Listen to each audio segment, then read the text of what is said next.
नमस्कार दोस्तों, आज इस वीडियो में मैं आपको बड़ी साइज़ में से कुर्ती को छोटी साइज़ में कैसे बनाते हैं तो उसकी पूरी डिटेल बताने वाली हूँ। फ्रेंड्स देखिए, ये मेरी ट्रिपल एक्सेल कुर्ती है जिसको मैं एक्सेल में कन्वर्ट करूँगी। फ्रेंड्स देखिए, मार्केट से हम कभी कुर्ती लेते हैं तो हमें पैटर्न तो पसंद आता है मगर साइज़ नहीं मिलती, तो बड़ी साइज़ लेके हम उसमें से छोटी साइज़ बना सकते हैं।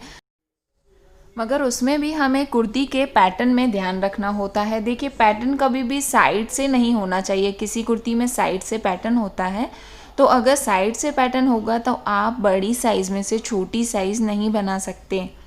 तो इसलिए आप जब कुर्ती को परचेज़ करें तो इसका ज़रूर ध्यान रखें।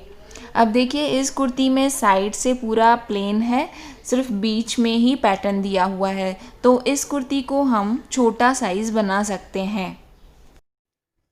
अब देखिए, अगर बड़ी साइज़ में से छोटी साइज़ बनानी है तो ये भी ध्यान देना है कि जो हमें साइज़ चाहिए एक्चुअल साइज़, उससे सिर्फ 2 साइज़ आप एक्स्ट्रा लें। जैसे यहाँ मुझे एक्सेल चाहिए तो आप ट्रिपल एक्सेल तक ले सकते हैं। ऐसे नहीं कि आप बहुत ज़्यादा बड़ी साइज़ ले लें, तो उससे भी फिटिंग पूरी गड़बड़ हो जाएगी और पैटर्न भी ख़राब हो जाएगा। अब देखिए, ये मैं आपको मेज़र करके बताती हूँ। ये जो चेस्ट लाइन है वो 45 इंच की है। इसमें से मुझे 40 चेस्ट लाइन की कुर्ती बनानी है। अब देखिए, ये कॉलर कुर्ती है तो इसमें जो कॉलर बना हुआ है उसको हमें बिल्कुल भी नहीं छेड़ना है, वो सेम एज इट इज़ रहने देना है। बाकी कुर्ती की हम कटिंग करेंगे। उसके लिए पहले हमें इस कुर्ती को उल्टा कर देना है और आयरन करना है। फ्रेंड्स, आप हमारे नए चैनल CNN किचन को भी ज़रूर सब्सक्राइब कर लें। लिंक आपको डिस्क्रिप्शन में मिल जाएगी। फ्रेंड्स, ये मैंने कुर्ती को उल्टा कर दिया है। अब देखिए, जो आर्म होल लेंथ है, स्लिट्स हैं, उनको अच्छे से मिला लें। शोल्डर लाइन को भी अच्छे से मिला लें। कुर्ती को अच्छे से सेट कर लें। अब देखिए, इसमें अगर आपको लेंथ भी कम करनी है तो पहले लेंथ कट कर लें। मुझे लेंथ कट नहीं करनी है, सेम रखनी है। अब ऊपर का जो पोर्शन है, मेन फिटिंग वाला पोर्शन, उसमें हम ध्यान देंगे। ये हमें स्लिट तक मार्किंग करनी है। अब देखिए, ये शोल्डर लाइन हमें फुल रखनी है क्योंकि ये कॉलर कुर्ती है। अब देखिए, अगर आप डीप नेक कुर्ती परचेज़ करते हैं और उसको छोटा साइज़ करते हैं तो नेक की चौड़ाई के हिसाब से आपको शोल्डर लाइन कम ज़्यादा करनी है। ये कॉलर कुर्ती है तो इसमें मैंने फुल शोल्डर लाइन रखा है। ये मैंने 7 इंच रखा है। अब आर्म होल लेंथ भी हमें सेम 7 इंच रखना है क्योंकि ये कॉलर कुर्ती है। अगर आपका डीप नेक है कुर्ती में तो आपको शोल्डर लाइन उसके हिसाब से कम करनी होगी। अब देखिए, आधा इंच ऊपर से मैं ड्रॉप लूँगी और उसके बाद इस तरीके से हमें 7.5 इंच पे मार्क करना है। अब देखिए, इस तरीके से ये बड़ी साइज़ की चेस्ट लाइन है और जो ऊपर वाली मार्किंग है वो हमारे एक्सेल साइज़ के लिए चेस्ट लाइन है। इस तरीके से चेस्ट लाइन भी हमारी ऊपर की तरफ शिफ्ट हो जाएगी। अब देखिए, ऊपर से आर्म होल लेंथ में मैंने आधा इंच ड्रॉप करके और स्लांट ले लिया है।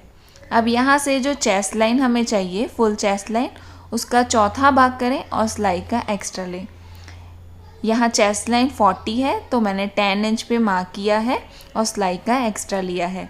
अब शोल्डर लाइन से नीचे 14 इंच नीचे आएगी वेस्ट लाइन और 21 इंच नीचे आएगी हिप लाइन। अब यहाँ पे हमें उसके हिसाब से मार्क करना है। जो भी फुल वेस्ट लाइन है उसका चौथा भाग कर लें। वेस्ट लाइन इसमें 36 इंच है, उसमें हम सिलाई का एक्स्ट्रा ले लेंगे और इस तरीके से मार्क करेंगे। अब जो हिप लाइन है वो है मेरी 42 इंच, तो 42 के हिसाब से हम 10.5 पे मार्क करेंगे और सिलाई का एक्स्ट्रा ले लेंगे। देखिए, इस तरीके से मैंने मार्क्स को मिला लिया है। ये अंदर वाली जो मार्किंग है यहाँ पे हमें स्टिच करना है फिटिंग के हिसाब से। अब देखिए, ऊपर हम आर्म होल का शेप दे देंगे इस तरीके से।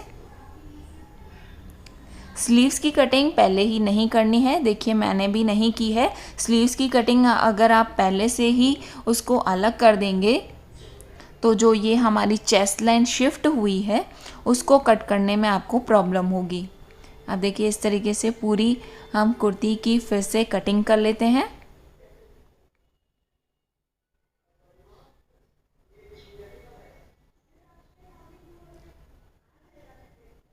अब यहाँ तक कटिंग करने के बाद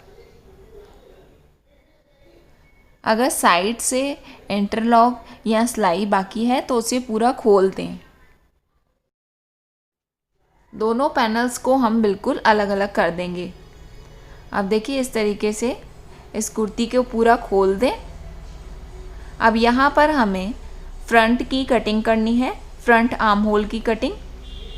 देखिए इस तरीके से आप साइड्स को खोल देंगे तो फ्रंट आर्म होल कटिंग में आसानी होगी। अब देखिए यहाँ हम करीब अंदर की तरफ आधे से पौना इंच डीप कटिंग करेंगे।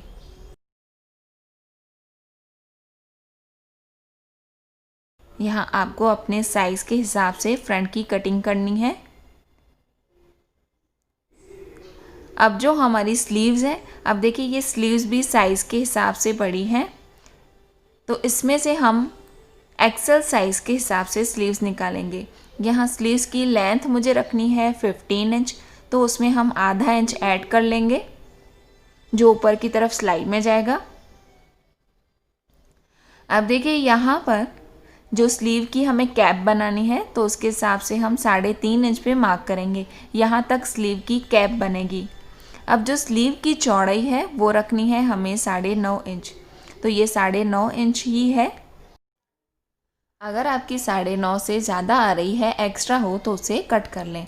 अब देखिए यहाँ पे मैं स्लीव की कैप बना लेती हूँ। इस तरीके से हम स्लीव का शेप देंगे और इसकी कटिंग कर लेंगे।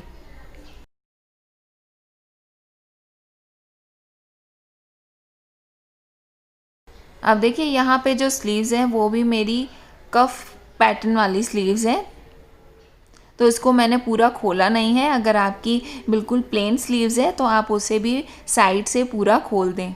अब इसमें भी हम स्लीव्स में भी फ्रंट की कटिंग करेंगे। तो देखिए इस तरीके से जो 2 पैनल्स अंदर की तरफ हैं उसको आप इस तरीके से करीब आधे से पौन इंच तक डीप कटिंग कर लें। ये स्लीव्स में भी फ्रंट कटिंग हो चुकी है। अब साइड से जो इंटरलॉक और स्टिचिंग की हुई है उसे इस तरीके से थोड़ा सा खोल दें तो आपको स्लीव्स अटैच करने में भी आसानी होगी। अब कुर्ती को स्टिच करेंगे तो देखिए यहाँ पे जो 1/2 इंच हमने शोल्डर स्लोप मार्क किया था उसको हम सेम शोल्डर वाली जो स्टिच है उससे इस तरीके से मिला लेंगे। देखिए इसकी मैंने कटिंग नहीं की है, सिर्फ मार्किंग की है। मार्किंग करके हम इस तरीके से शोल्डर स्लोप को स्टिच कर लेंगे। दोनों साइड हमें सेम इसी तरीके से स्टिच कर लेना है। अब हम स्लीव्स लगाएंगे। स्लीव्स में जो हमने फ्रंट कटिंग की है और कुर्ती में जो फ्रंट कटिंग की है तो दोनों को आमने सामने रख के और स्लीव्स लगा लें। अब देखिए यहाँ पे स्लीव्स पैटर्न वाली है इसलिए मैंने ये पूरी खोली नहीं है। अगर आपकी यहाँ प्लेन स्लीव्स हैं तो पूरा खोल के यहाँ स्लीव्स लगाएं तो आपको आसानी रहेगी।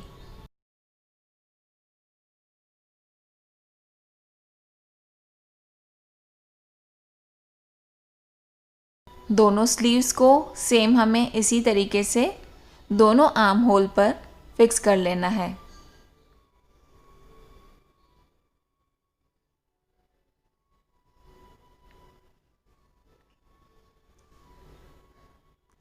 अब स्लीव्स लगाने के बाद हमें साइड्स को बंद करना है।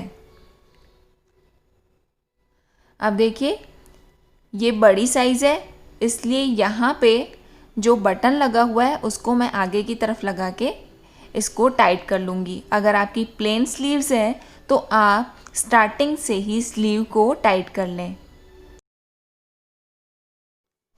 अब देखिए स्लीव्स को साइज़ के हिसाब से आप यहाँ स्टिच करके और फिटिंग कर लें। कुर्ती के साइड्स पे भी हमने आप मेज़रमेंट के हिसाब से मार्किंग कर रखी है तो बिल्कुल उसी मार्किंग के ऊपर हमें स्टिच करना है।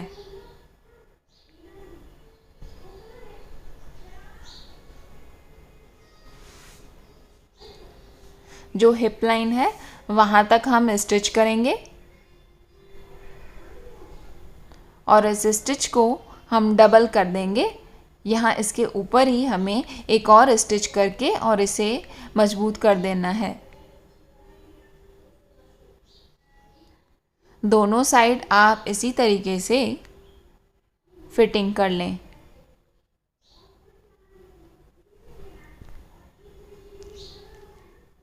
अब साइड्स बंद करने के बाद यहाँ हमें स्लिट्स बनानी है।